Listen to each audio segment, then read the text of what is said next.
of the Inchworms by Yoav Feingold. Dedication. This book is dedicated to Yoav's mom, dad, and sister because they really like Yoav.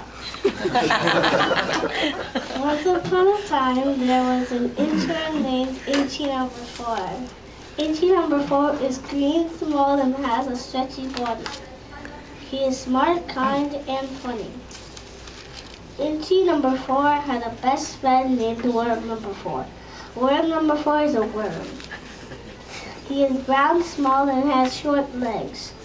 Worm is smart, nice, and funny. Inchy Number 4 and Worm live in a town called Brookline. The year is 2012. The problem was that people could step on them. So they decided to go on a place that it says, no feet allowed. They will go home to Inchy's and eat dinner and go to sleep. The end. Yoav is 6 years, about the author. Yoav is 6 years old.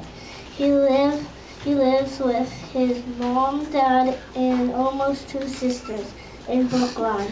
In his spare time, he likes to play Xbox.